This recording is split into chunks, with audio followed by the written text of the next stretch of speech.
Hi everyone, this is Tosca Di Matteo, founder of Tosca Coaching and Consulting, and today is Feisty on Friday, number 9. Pardon me, I have my glasses on, but the transitions are going because it's very bright in this room.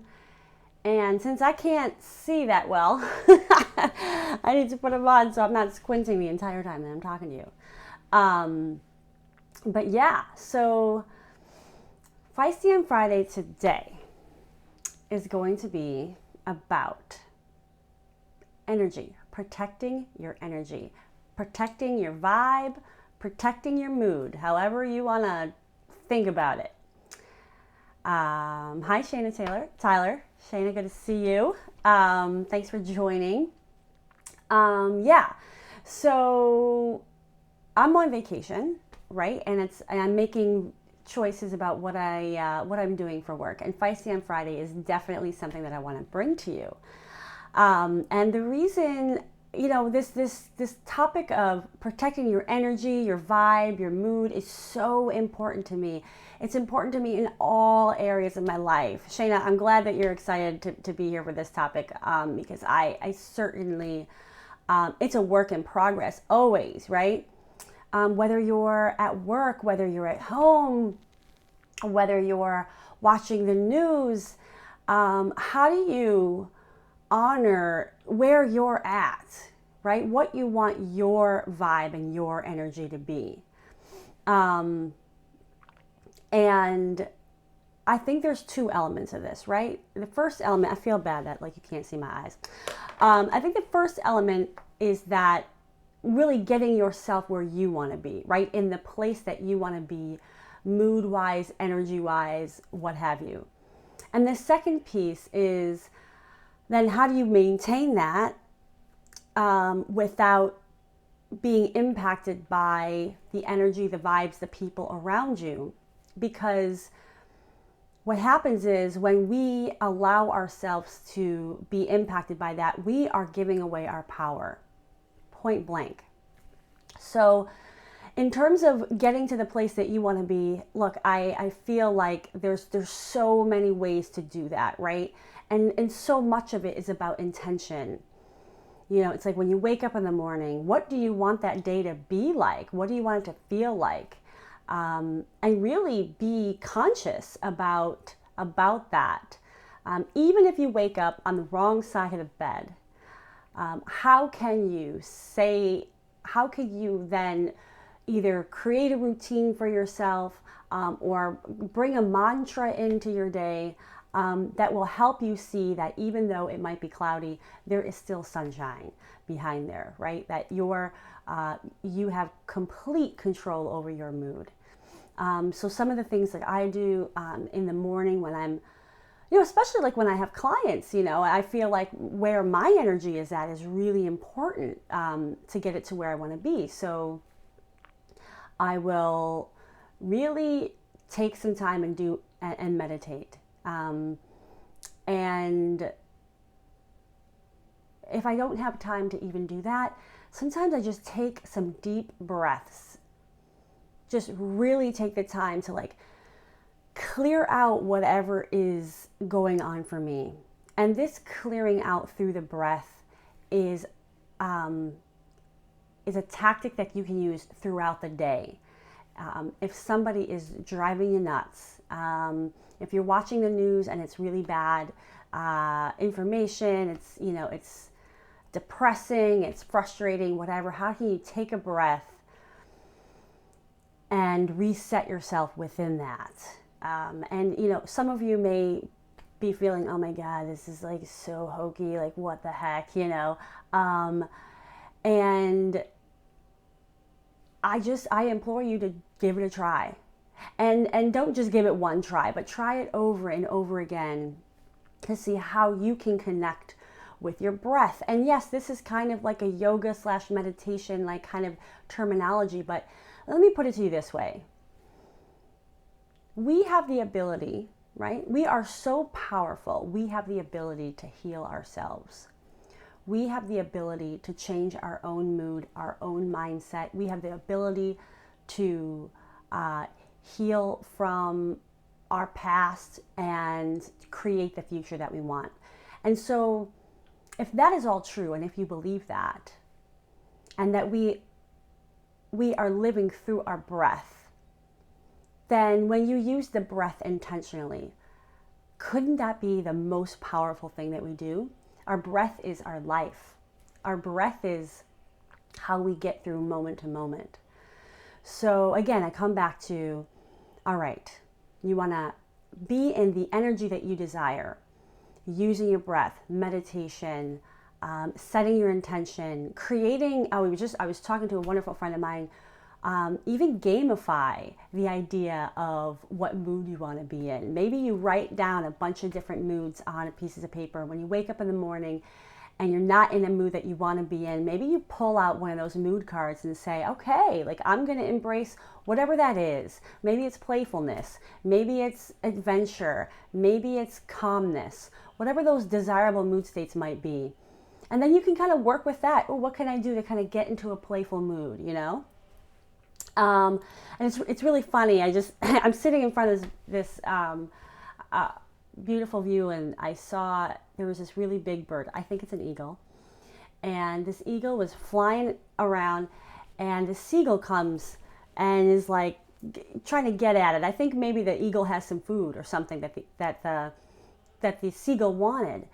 And this eagle's just like, he just kind of turned himself a little bit, to get out of the way of this, kind of quasi attack from the seagull.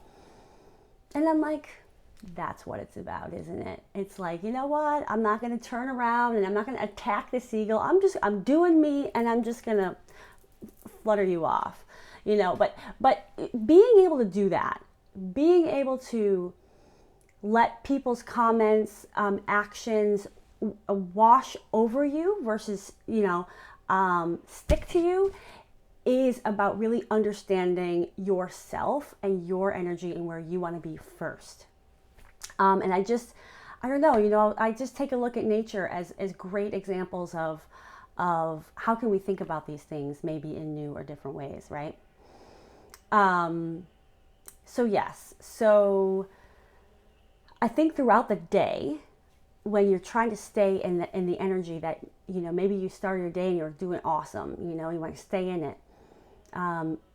Taking the time to go outside, taking the time to connect with nature in some way, connect with your breath, connect with the mood, is a really great way of keeping that going, right? Of constant kind of intention with it.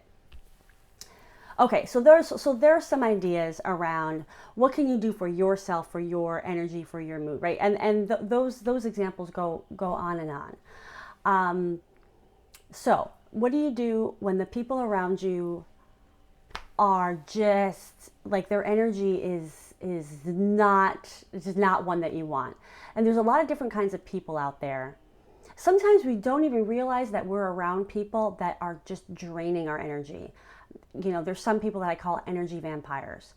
And you kind of know an energy vampire when you, like, after you're done interacting with them, you are just exhausted. Sometimes this looks like people dumping their problems on you and never reciprocating, never saying, oh my gosh, yeah, this is going on. And what about you? Or maybe they go on and on and on. Like maybe a colleague like this, maybe a family member like this, where they just kind of dump and dump. And people like this probably aren't looking for your help even. They just want you to be the vessel for them to dump their stuff. So, what do you do when you're around people like that? Number one, I would say limit your time with these people. Point blank. And that is also called a boundary. Hold a boundary with your time with people that you know are going to drain you. Maybe that is a boss, And so maybe you have the kind of boss that wants to talk about other people and be in some kind of workplace drama. And if that's the case, once you're in it for a few minutes, you're like, oh man, this is not going to be a good, use of my energy. You can always say, hey, yeah, I've got to go prepare for a meeting. Whatever you want to say, to get out of it, get out of it. That is creating a boundary of saying, I am not going to give you any more of myself because I know that my energy is being drained, or my energy is being brought down. The same thing goes for watching the news. Look, I'm all about be informed, know what's going on, and hold a boundary. Know that if newsreel after newsreel after newsreel is just bringing you to a dark place, honey child, stop watching it. Give yourself a break. Find some news, some information, some content that lifts you up. Give yourself smaller doses of it, maybe, so that it just doesn't become this heavy energy that then you have a really hard time getting rid of. So I think that, Shayna, totally. Like the news I'm on vacation, right? And from time to time, the people that I'm around are talking about all the stuff going on out there. And I'm like, you know what? I don't want to hear it. This vacation is for me to like really take a break and say like, it is not benefiting me or helping me to know of some of the horrible things that's going on in this world. It's not to say I'm going to ignore it. It's not to say, that I'm going to be ignorant about it, but it's to say I'm going to protect my energy because I need to fill myself up right now, rather than be burdened and feel, really frustrated and upset about what's going on in the world. So there's that. I think also I kind of touched on you can be in rooms with people that are all drama, and I encourage you to look up something called the drama triangle. The drama triangle. The name escapes me of the person who kind of invented this model, but what it is it's to say, in the drama triangle, there are 3 roles, and a person can actually play all 3 roles in any given interaction, which is kind of crazy. But there's persecutor, there's victim, and there's rescuer. And when you are in some kind of drama triangle, and maybe you're in it with yourself, maybe you're in it with somebody else, that can be a super energy drain. So if you're around a colleague and they, and they're just talking smack about somebody else, right? They're kind of playing the persecutor role, right? They're like, oh, that person is like so horrible because they did blah, blah, blah. And can you believe they did this and this and that? And that's toxic energy, right? So how do you make sure you're not participating in that and staying above board?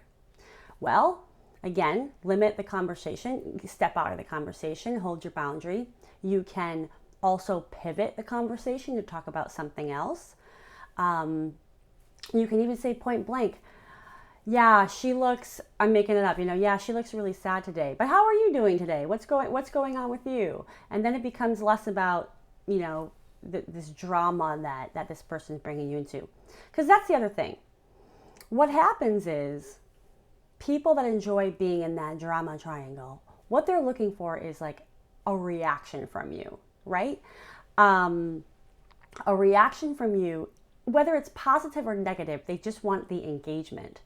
And you will be amazed when you find that if you don't give them the engagement, then they will kind of stop. Practice with that. It's really quite interesting. I got Shayna saying, what about people who don't believe in you, your vision, negative about your dreams? Oh man. Again, like limit your time with people who aren't lifting you up. I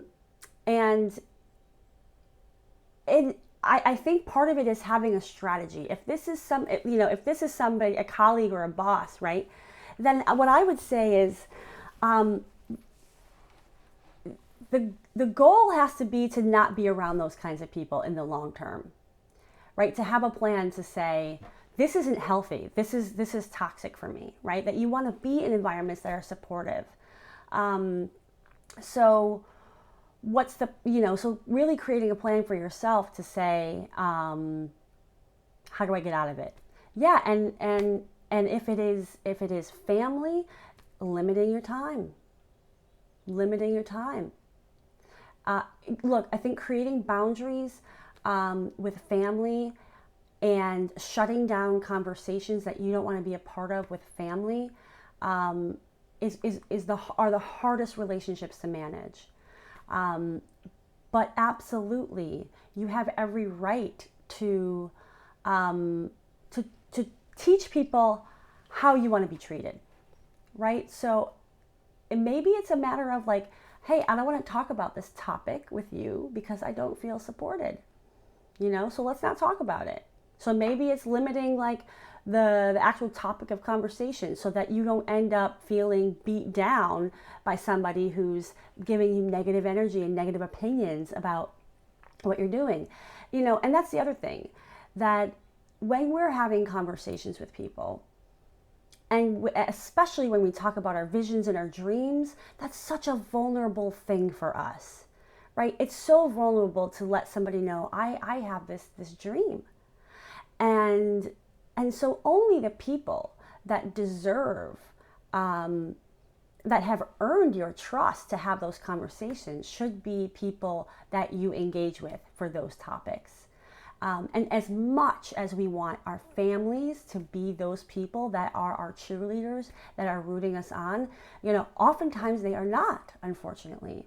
And I think there's a grieving that comes along with that. Grieving to say, gosh, it sucks to know that I can't share these things with my family because they don't give me the kind of energy and vibe and support that I deserve and that I need. So, certainly in my own life, I have learned through a lot of heartache in sharing my truth with people that never deserved it in the first place. And then I get hurt by them. And then I wonder why. Like, oh, I put myself in that situation to be hurt by them because whatever it is, I'm looking for approval or I'm looking for that support.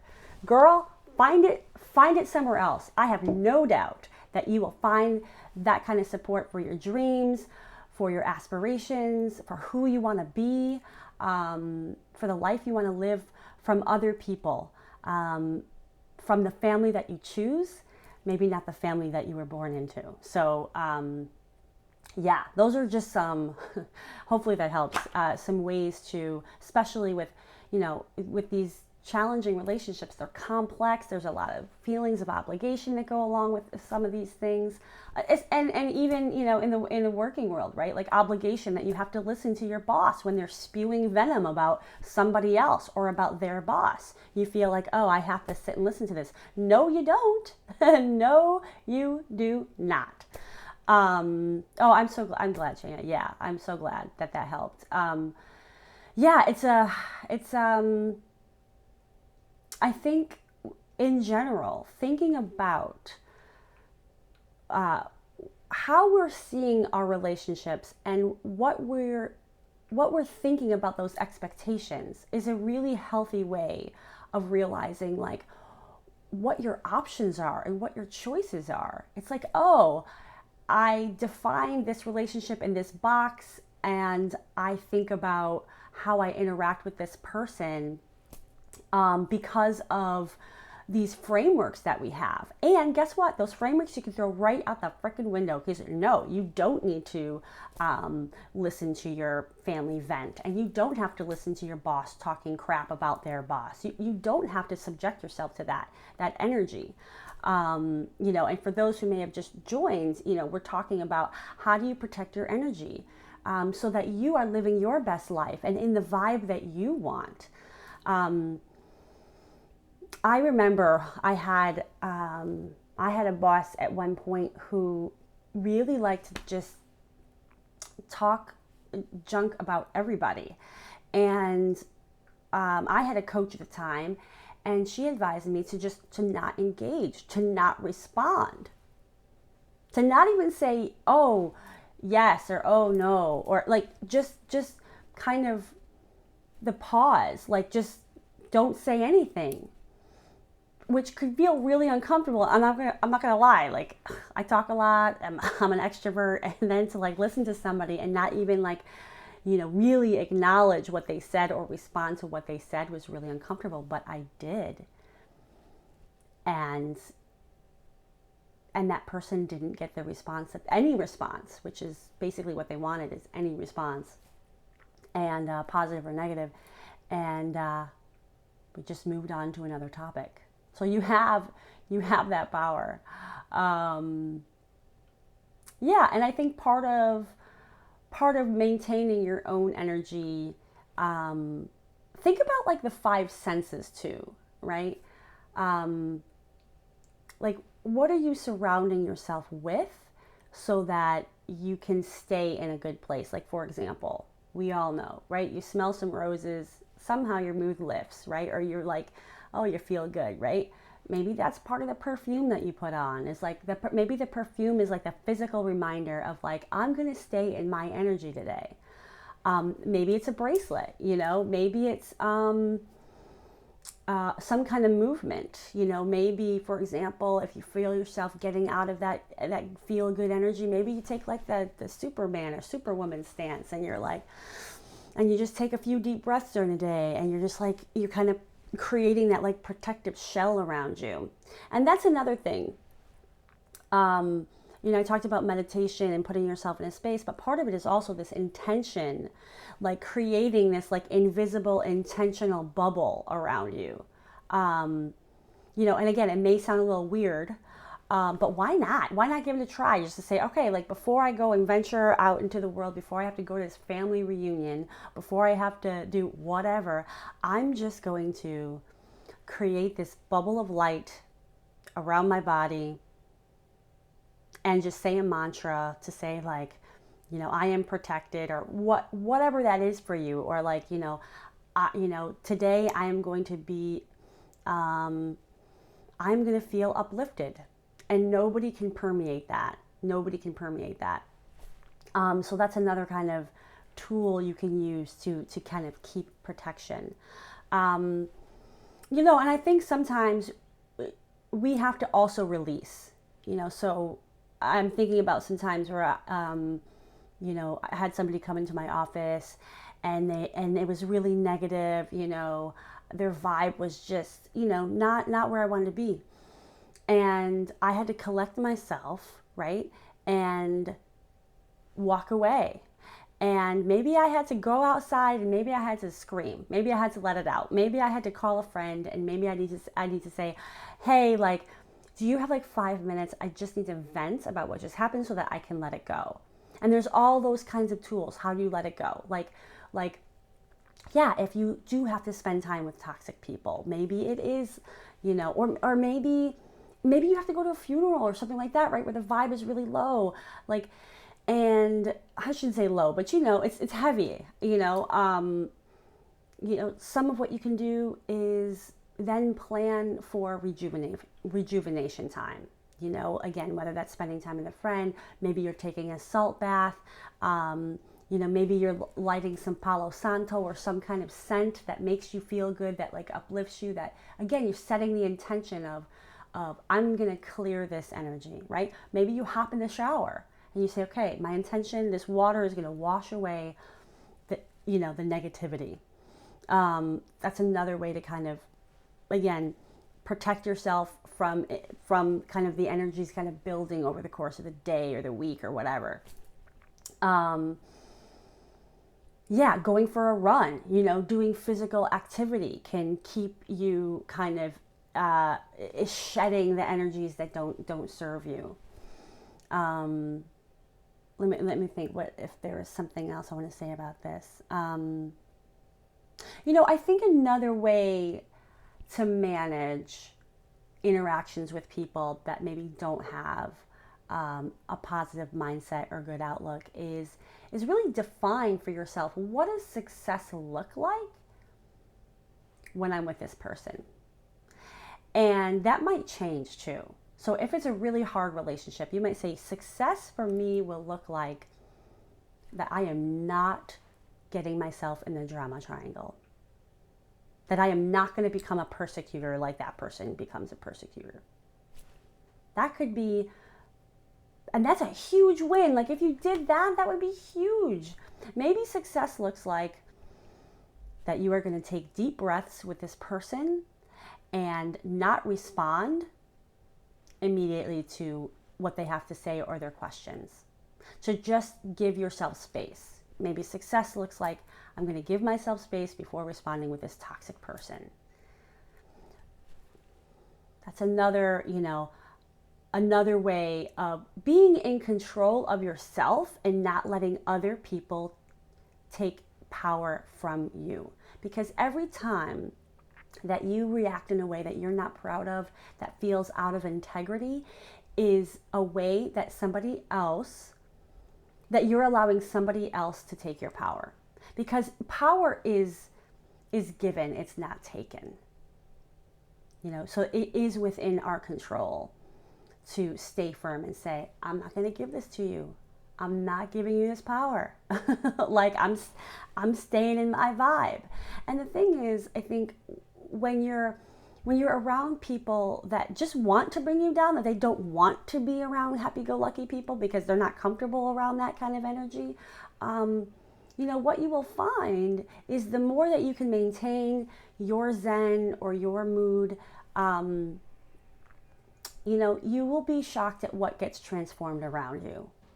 I guarantee it. And whether those people are around you less because they're not getting what they need, great, that's a win. Or maybe you're showing them there's another way to be, that there is another way to be. And it's not about preaching to them. It's not about, going low. It's about staying high. Take a page here from Michelle Obama, right? Like that when other people want to bring you down, to stay in your energy and to stay in your integrity, really honor that you want to rise above, and whatever that looks like for you, and a lot of times that means not getting defensive, because one of the things that we can do when we feel like we're getting attacked, that we're not being supported, is that we start getting defensive, and that is like low vibration. Another thing is we start to feel guilty, right? And that is another low vibration. So we really we have to honor ourselves by holding our boundaries, by being very, very careful with who we spend our time with. We also have to give ourselves the opportunity to pause, right? And to not be reactive. We can be responsive, which is different from being reactive, because responding kind of insinuates that you're in your power and you're making a choice, and reactive is just you're reacting to what's around you without even really thinking about it. So yeah, I think that the practice of especially when you're in toxic environments, the practice of really focusing on your internal mechanisms for maintaining your energy will be everything in order to help you in shielding yourself from the external and not being a person that you don't want to be when you're around people that are not in integrity, basically, even if I give the example of some of the, let's take coronavirus. Let's just go there for a second, right? If you're walking out the door and you're seeing like there's not a lot of people in masks, right? You can let that turn into anger and frustration. Or you can turn that into compassion for yourself to say, you know what, this environment isn't making me feel safe. And so I feel vulnerable right now. And what can I do to feel less vulnerable or to feel better about this situation? Because you're not going to change other people's behaviors, right? Especially in the moment now where we're not getting guidance from federal figures. And when you have a lot of dissenting opinions about if stuff is even real, I mean, come on. So really, again, keeping your energy in a better place means really identifying what is it about the situation that is bringing you down, and what can you do to bring yourself to a place that feels better. Shane is talking about I mentioned toxic environments, right? Look, at the end of the day, being in toxic environments cannot be a long-term strategy, period. Period. And I think that people who stay in toxic environments longer than they really should, because it gets to mental health, it gets to all kinds of physical health issues. I think what happens is they get stuck in not knowing the way out, or they feel like leaving is failure, and there's lots of these types of things, or they maybe don't even realize they're in a toxic environment, which I think is like, the saddest thing, especially young people who maybe don't realize like this is not something that you should ever allow yourself to be subjected to. Or people stay quiet and they don't raise issues to leadership or to other people that can help resolve. But either way, I think at the end of the day, toxic environments cannot be a long-term strategy. Absolutely not. Because as much as I'm saying like, this is how you maintain your energy, this is how you protect your energy, as much as I'm saying you have the power and control to do that, it also takes a lot of energy to do that, right? Like, protecting yourself does take energy. Making different choices about how you're behaving with toxic people does take energy. And so doing that over and over and over again, and other people not changing their behaviors, means like that in the long term, those environments are really going to be detrimental, because nobody can withstand that kind of toxicity indefinitely, over and over again. So I implore you to try some techniques, try some new ways of finding the energy that you want to be in, and protecting yourself from other people and how they're behaving. And also recognize when you have to put a timetable on that and say, you know what, if things don't get better, or if I don't find a way that I can deal with this on a daily basis, then I have to cut my losses, and really set some goals for yourself, or some dates for yourself to say, I'm going to hold a boundary on allowing this to be what my life looks like, or what this relationship looks like. And that's perfectly okay. And that is a really, really healthy thing for you to do. And unfortunately, to be honest, the fact that I have to have these conversations is tough, right? The fact that, people aren't looking at how they're behaving in relation to what that means to other people.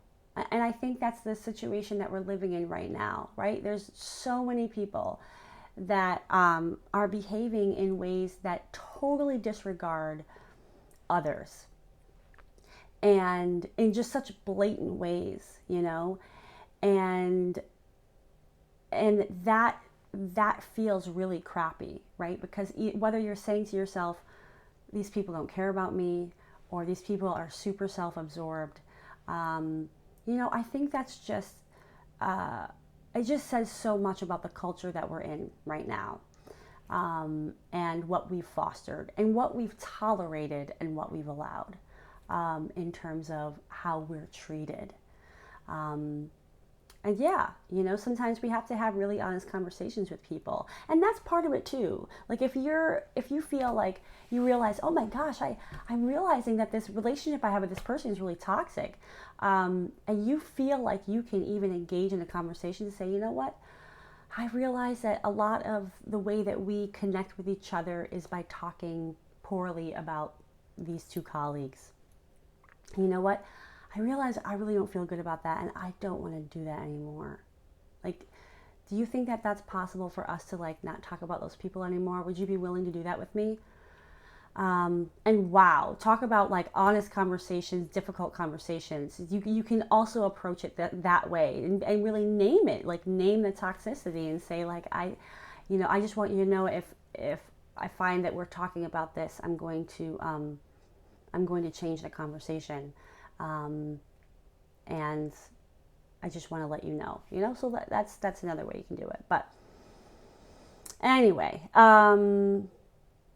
look, I'm glad we had this conversation. I hope that some of these tips have helped you in terms of whether you're on vacation, whether you're at work, whether you're watching TV, whether you're hanging out with your friends or your family, that you have a few more tools in your toolbox to maintain your zen and your energy, your positivity, and just become a little bit more skilled at holding boundaries and protecting yourself from the energy of others that are not serving you.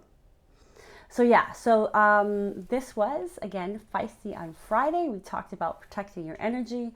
And if you want to learn more about me, you can go to toscadimateo.com. Thanks so much and have an awesome weekend, guys.